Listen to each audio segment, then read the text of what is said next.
Target जैसे रखे थे कि यही था कि सिवान का नाम बिहार में करने के लिए रैंक 1 लाना है, तो रैंक 1 आया सिवान से, इस बात की खुशी है। पर मेरा रैंक 4 आया, इसके लिए हमको अपने कॉपी में तो कमी नहीं दिख रही थी, क्योंकि जो मेरा कॉपी था उसको हम लोग पूरी तरह एनालाइज किए थे, तो उसके अनुसार हम लोग के अनुसार तो 490 प्लस आना चाहिए था। अब नंबर जैसे काटा गया है मेरा, तो इसके लिए तो हमको भी नहीं पता कैसे नंबर काटा गया, और बिहार बोर्ड कभी कॉपी दिखाता नहीं कि किस आंसर पे कैसे काटा गया है। अच्छा, सबसे अधिक किस सब्जेक्ट में आपका नंबर है? मेरा फिजिक्स में नंबर है 98। फिजिक्स में। अच्छा, किस प्रकार से आपने तैयारियां की कि जो कि बिहार में चौथा रैंक लाई है?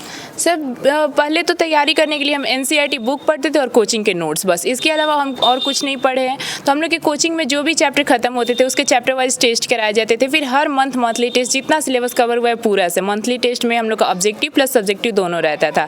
इसके बाद से लास्ट में हम लोग को फाइनल एग्जाम की तरह से फिर 3-3 घंटे के पेपर्स हुए हैं। तो ये सारी चीज़ें थी। बीच बीच में हम लोग को जो भी हम लोग ज़्यादा मार्क्स लाते थे तो प्राइज़ मिलता था। ये सब इतना मोटिवेट करता था कि हाँ इस बार नंबर लाना है। कितना घंटे पढ़ाई करती थी? सर पढ़ाई का हम कभी टाइम फिक्स करके नहीं पढ़ते थे, एक टारगेट लेके चलते थे, इतना पढ़ना है तो इतना पढ़ लेना है, आज ख़त्म करना है। तो अपना टारगेट एक बना लेते थे कि बोर्ड्स के लिए हमको इतना ये टॉपिक्स पढ़ लेना है। फिर जेई का भी कुछ ऐसे रख लेते थे कि इस टॉपिक को हमको पढ़ लेंगे आज, और उतना ही को क्वेश्चन में प्रैक्टिस करके अब जब हो जाए। कभी कभी ऐसा होता था कि सुबह तक हो जाता था, रात भर का भी, और कभी कभी बहुत जल्दी भी ख़त्म हो जाता था, तो आराम करके ऐसे सो भी जाते थे जल्दी से भी। आगे की आकृति के घर पे पहुंचे हुए हैं और आकृति से हम बात भी करेंगे। पहले आपको बहुत बहुत बधाई। Thank you sir. अच्छा, सफलता का श्रेय आप किसको देंगे? सफलता का श्रेय तो हर बच्चे अपने माँ बाप और टीचर्स को ही देते हैं, तो वही हमारा भी है। हम मेहनत किए, हमारे टीचर्स मेहनत किए, हमारे पेरेंट्स हमारा साथ उसमें दिए। अच्छा, कभी सपने में सोची थी कि हम इस स्थिति में रहकर और बिहार टॉपर आ जाएंगे? सर सपने का बात ही नहीं है, हम टारगेट रैंक 1 का ही लेकर के टारगेट हम पढ़े ही हैं, तो सोचने का यही टारगेट ही था। माने कि पहले से भी आपके मन में ये आप सेट कर ली थी कि हमको नंबर 1 आना है?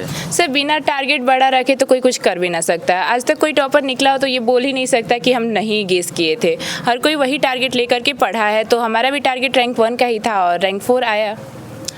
तो क्या चुक रह गया कि क्या करना है अब? सर अभी तो जैसे 12th का मेरा रिजल्ट आया है, तो अभी IIT को टारगेट है, पर लॉन्ग टर्म गोल अभी UPSC है, क्योंकि UPSC का सपना हम बचपन से ही देखे थे। बस उसके लिए ग्रेजुएशन की जो डिग्री चाहिए वो BTech से ले रहे हैं।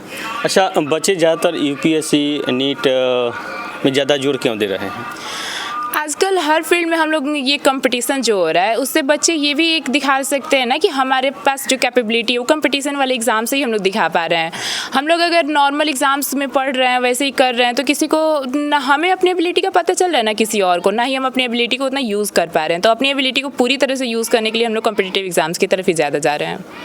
UPSC तैयारी करने के लिए सबसे बेटर संस्थान कौन सा रहेगा आपकी नज़र में? सर UPSC तो हमारे ख्याल से सेल्फ स्टडी बहुत बेटर होती है, पर उसके बाद से भी अगर आप कोचिंग के कहेंगे तो हम आगे का देखा जाएगा उतना नहीं देखें।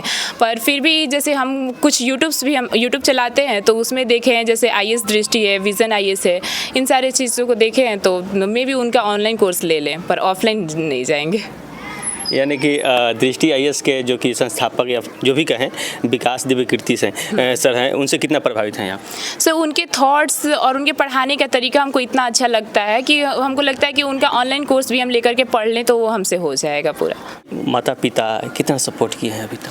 मेरे पेरेंट्स का सपोर्ट बोलिए तो जैसे कि हम लड़की हैं और इस एज में गांव में लड़कियों को यही बोला जाता है कि खाना बनाना सिखाइए, घर का काम करना सिखाइए, पर मेरे पेरेंट्स बिल्कुल इस चीज़ का दबाव नहीं दिए। हमेशा मम्मी मेरा घर का सारा काम की है, एक भी काम हमको करना नहीं पड़ा, पूरी तरह से फोकस पढ़ाई पे रहा। तो पूरा उस तरह से मेरे घर खेती बाड़ी होती है, तो उसमें कभी खेत में नहीं जाना पड़ा, घर का कोई काम नहीं करना पड़ा, तो दोनों तरफ से हमको बहुत सपोर्ट मिला। पिताजी क्या करते हैं? फार्मर है। कितना संघर्ष रहा है आपके सफलता के बीच में? सुबह में खाना बनाना मम्मी करती थी, फिर दिन में खेत में जाना, और सुबह से शाम हो जाता था, फिर शाम को घर पे आके फिर खाना बनाना, घर का काम करना। वो लोग सुबह से शाम लगे रहे हैं बस हमारे लिए। अच्छा, ये पहले आकृति की मम्मी से बात करते हैं। आपकी बेटी पूरे बिहार में नाम रोशन की है, क्या कहिएगा? हम तो यही बोलेंगे कि अब इतना मेहनत की है कि इतना व्यक्ति बिहार टॉपर में आई है, और आगे भी मेहनत करती रहे कि आगे टॉपर में जाए जेई के। क्या करते हैं? जी फार्मर हैं, खेती बाड़ी अभी देख रहे हैं। खेती बाड़ी देखते हैं जी। अच्छा, किन किन कठिनाइयों का सामना करना पड़ा आपकी बेटी को ये सफलता दिलाने में? कठिनाई क्या है, वो अपना सेल्फ स्टडी की, कोचिंग से की, और हम लोग का सपोर्ट। आर्थिक स्थिति नहीं, आर्थिक हम लोग तो मिडिल क्लास वाले हैं, तो कोई हम लोग बाहर भेजे नहीं है पढ़ाई के लिए, जिसके चलते हमको आर्थिक स्थिति के संकट करना पड़ा। अच्छा। हम लोग मिडिल क्लास है, मिडिल क्लास से ही यहीं गांव में पढ़ी है, गांव के ही बगल में इंटर हाई स्कूल, वहाँ से कि बड़का गांव कॉलेज गई। अच्छा। गांव के बगल में ही मिल गया कोचिंग वाले सर, जो हम लोग को अच्छा हो गया इनसे, और कोई खास हम दिक्कत नहीं होना पड़ा। अच्छा आकृति, जब वेरिफिकेशन में आप गई थी तो किस प्रकार का क्वेश्चन पूछा गया?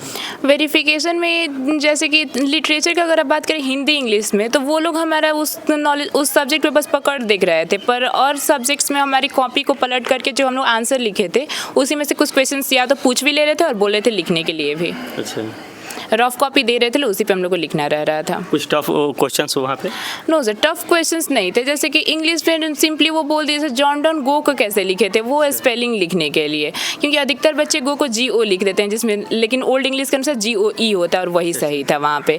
वैसे ही इंग्लिश की मैम थी, तो किसी भी राइटर के बारे में पूरा जीवनी वगैरह हर एक चीज़ बोल दे रही थी कि लिख लेना है। उसके बाद से ये केमिस्ट्री के हम लोग कॉपी पहले से जो सर पढ़े थे वही ऐसे ही पूछती है, उसमें से एक क्वेश्चन वो भी बता देना था बस। हर एक मतलब मैथ्स में तो सीधे टीचर पूछ रहे थे कि आपका पोर्शन स्ट्रॉन्ग कौन सा है, तो हम बोले जब पूरा स्ट्रॉन्ग ही है तो वैसे ही इंटीग्रेशन के कुछ क्वेश्चंस दे दिए जो बहुत ईजी ही थे, मतलब कोई भी हार्ड क्वेश्चंस नहीं थे, ऐसे ही थे ना जो बच्चा एक बार पढ़ा है और उतना वेरिफिकेशन तक पहुँच गया, वो वहाँ से तो कुछ नहीं उसका हटने वाला। सपोज आप IAS ऑफिसर बन गई, पहला आपका कदम क्या रहेगा? सर हम सबसे पहले ना एजुकेशन सिस्टम में ही सुधार लाना चाहते थे। जब से के पाठक आए मेरे रोल मॉडल बन चुके हैं, बिल्कुल उन्हीं की तरह एक IAS बनना है।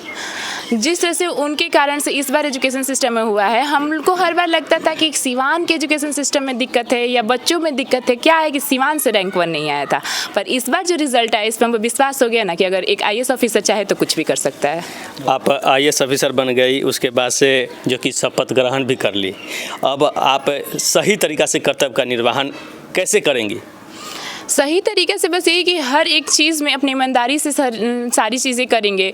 जो भी फील्ड में हमको दिखेगा कि कुछ कमी है उसमें हम सुधार करने की पूरी कोशिश करेंगे। हम अभी से अगर एनालाइज करते हैं तो सबसे ज़्यादा हमारे अभी आप IAS ऑफिसर हैं, तो हम जैसे अभी एनालाइज करते हैं तो हमको जो दिख रहा है, अभी हमारे पड़ोस में हम ज़्यादा दूर तो गए नहीं, तो अभी हमको दिख रहा है तो वो रहता है कि एजुकेशन सिस्टम में बहुत गड़बड़ी है और पॉवर्टी जो है हमारे यहाँ पूरी तरह से इतना भरा हुआ है कि लोग कभी रियलाइज़ भी नहीं कर रहे हैं कि वो लोग पॉवर्टी कारण और उसी फील्ड में जाते जा रहे हैं। भ्रष्टाचार को कैसे दूर करिएगा? सर भ्रष्टाचार को दूर करने के लिए तो अभी जैसे भ्रष्टाचार है क्योंकि हर एक फील्ड में हो चुका है, ये नहीं है कि किसी एक फील्ड में हम वहाँ से ख़त्म कर सकते हैं। तो उसके लिए बेसिकली हुआ कि आपका हर एक नियम स्ट्रांग होने के बाद भी उस पर एक डबल चेकिंग की तरह, जैसे कि आप कोई भी पैसा वगैरह भेज रहे हैं तो आप डबल चेकिंग कीजिए कि उस फाइनल जहाँ जाना था वहाँ कितना गया है, क्योंकि इसी बीच में जैसे पैसे ख़त्म होते हैं हर एक जगह पे, जहाँ पे छोटे चीज़ों से थोड़ा सा पैसा लेना है, जहाँ पे बड़ों के पास पहुँच रहा है ज़्यादा से ज़्यादा, उनकी हर एक अकाउंट की चेकिंग होनी चाहिए कि कब उनको कितने मिल रहा है और कहाँ से मिल रहा है। IAS ऑफिसर जब आप बनिएगा तो ईमानदार बनिएगा या बेईमान बनिएगा? सर जब मेरे रोल मॉडल के पाठक है तो उन्हीं की तरह बिल्कुल ईमानदार ऑफिसर बनना है। आपको पता है कि के पाठक ईमानदार है? अगर वो ईमानदार नहीं होते ना तो उन पे जितना अभी केसेस हो रहे हैं, लोग कर रहे हैं, उनके खिलाफ आंदोलन कर रहे हैं, वो अभी तक उनके पद से हट चुके होते। बहुत अच्छा लगा आपसे बात करके, ताकि आप कहीं ना कहीं शिक्षा या समाज के हित के लिए आप अभी बात की, लेकिन जो कि किस कोचिंग से आपने पढ़कर आज टॉप की है उस कोचिंग का नाम हम रखना और पूछना भूल गए। यहाँ पे हम लोग अभी बताया कि गांव के जस्ट पास में ही हम लोग का पड़ता है क्लाइमेक्स कोचिंग सेंटर, कुणवा मोड़ भटवलिया सिवान, और इसी का भी हम लोग ऑनलाइन में बोर्ड बाबा के नाम से शुरू कर रहे हैं। हाँ, वो ऑफलाइन क्लाइमेक्स कोचिंग सेंटर चलता रहेगा, पर ऑनलाइन में यही 18 मार्च को बना है चैनल और 21 मार्च से इस पर वीडियो डलना स्टार्ट हुआ है। मेरा वेरिफिकेशन का ही फर्स्ट वीडियो था। क्या नाम है सर का? संदीप सर और विकास सर। तो आइए जो कि संदीप सर से बात करते हैं। सबसे पहले आपके छात्रा आज बिहार टॉप की है, मेरे तरफ से हार्दिक बधाई और शुभकामनाएं। जी सर से बहुत बहुत धन्यवाद। देखिए ऐसे तो जो स्टूडेंट्स का रिजल्ट्स जो होते हैं गार्जियन के या लोगों को जिस दिन रिजल्ट आता है उस दिन पता चलता है, बट हम लोग जो पढ़ाते हैं ना तो हम लोग रिजल्ट बहुत पहले ही पता रहता है कि इन लोगों का रिजल्ट क्या आने वाला है। ठीक है, क्योंकि क्लास में जो बच्चे पढ़ते हैं तो एक टीचर बहुत अच्छा जानता है कि बच्चों लोग क्या परफॉर्मेंस है, क्या तैयारी है। ठीक है, तो हम लोग पढ़ाते हैं लोग, तो एक्चुअली में जैसे होता क्या है ना, मान लीजिए कोई बच्चा पढ़ाई कर रहा है तो समय समय एक प्रॉपर गाइडेंस की जरूरत होती है। ठीक है, तो हम लोग टॉपिक्स को बढ़िया से एनालाइज करते हैं, पढ़ाते हैं और मंथली टेस्ट की व्यवस्था रखते हैं लोग। और उसमें कुछ प्राइज़ भी रखते हैं लोग, ताकि यदि कोई गरीब बच्चे हैं, उनको लगता है कि ना हमें कुछ करना है, तो मेहनत करते हैं, उसमें स्कोर करते हैं, उनको इनाम दिया जाता है। चैप्टर वाइज भी टेस्ट लेते हैं, क्योंकि आप जानते हैं यदि टेस्ट है तो एक बच्चा को टारगेट मिल जाता है कि हमको कुछ ना कुछ करना है। तो उसमें अब यदि कोई चैप्टर चलते चलते सभी चैप्टर को अपना स्ट्रॉन्ग कर ले, तो क्या फाइनल एग्जाम में कोई दिक्कत होगा? कोई तो इस तरह हम chapter wise test, monthly test, practice set करते, और फाइनल जो हम लोग एग्जाम लेते हैं लोग ना, same to same Bihar board के पैटर्न पर लेते हैं लोग। अच्छा। तो वो एग्जाम कहीं ना कहीं मतलब क्या बोलते हैं, आकृति का आप कॉपी देखिएगा तो बोलेगा हम वाकई में कुछ लिखी है। अच्छा, फाइनल एग्जाम का बस हो रहे ना। अब तो आप पॉपुलर हो गए हैं सर। देखिए सर, पॉपुलर अलग बात है, बट जो हम लोग का काम है ना, देखिए हम लोग जो काम करते हैं लोग ना, इससे एक बहुत बड़ा सेटिस्फिकेशन मिलता है। हमेशा बच्चों के बीच में रहते हैं लोग, एक सेवा करने का मौका मिलता है कि भाई गाँव के भी लोग नाम लेते हैं कि हाँ हम लोग कुछ कर रहे हैं लोग। और कहीं ना कहीं हम लोग थोड़ा सा मेहनत किए हैं, लोग बच्चे मेहनत किए हैं, जिसके कारण आकृति रैंक 4 लाई है और पूरा बिहार में हम लोग का नाम हुआ है। अच्छा, आप कौन सा सब्जेक्ट पढ़ाते हैं? जी सर, हम हिंदी और इंग्लिश पढ़ाते हैं। हिंदी और इंग्लिश। अच्छा, जैसे आज बच्चिया आपकी कोचिंग के साथ साथ पूरे बिहार का नाम रोशन की है, क्या कहिएगा? सबको बधाई है, पूरे बिहार के विद्यार्थियों को बधाई है, आकृति को भी बधाई है। अच्छा। और जितने भी लड़के मतलब अपने नंबर से संतुष्ट नहीं हैं, कोई बात नहीं बाबू, दुनिया भी बहुत बड़ी है, बहुत लंबी है, हमें आगे ध्यान देना है, अपने गोल पे ध्यान देना है। अच्छा, बिहार में खास करके, बिहार नहीं पूरे देश में खास करके बेटी के नाम से कुछ लोगों को अंदर से अलग ही कीड़ा उत्पन्न होने लगता है, उन लोगों को क्या कहिएगा? सबसे पहले तो आज हम लोग जिस तरह देख रहे हैं कि बेटियों को जैसे बंद करके एक रखा गया था, किसी बाउंड्री में रखा गया था, जब वहाँ सब निकल रही हैं तो हर एक फील्ड में आज लड़कियाँ आगे निकल रही हैं। हर एक एग्ज़ाम में, हर एक खेल हो, कुछ भी हो, वहाँ पे आज लड़कियों का दबदबा है ही। तो फिर इतना सब देखने के बाद भी जो पेरेंट्स अभी भी लड़का लड़की में डिस्टिंग्विश कर रहे हैं, मतलब उनकी सोच अभी बहुत पीछे, उन लोगों को बहुत अभी अपने आगे सोच को सुधारने की ज़रूरत है। आज जैसे लड़कों को जितना ऑफ़र मिल रहा है, जितनी सुविधाएं मिल रही, उतनी लड़कियों को मिल जाए तो लड़कियां किसी से कम है ही नहीं। लोग कहता है कि लड़की का चाहे औरत का जो कि माइंड कम पावर का होता है, लेकिन यही कम पावर वाली लड़कियां आज पूरे बिहार नहीं पूरे देश में जो कि अपना नाम रोशन कर रही है। आपके उज्जवल भविष्य के लिए ढेर सारी शुभकामनाएं, ताकि एक बार हमें आने का फिर मौका मिलेगा जब ये लड़की UPSC क्लियर करेगी तब। Yes sir. चैलेंज है या? सर चैलेंज है, आना तो पड़ेगा।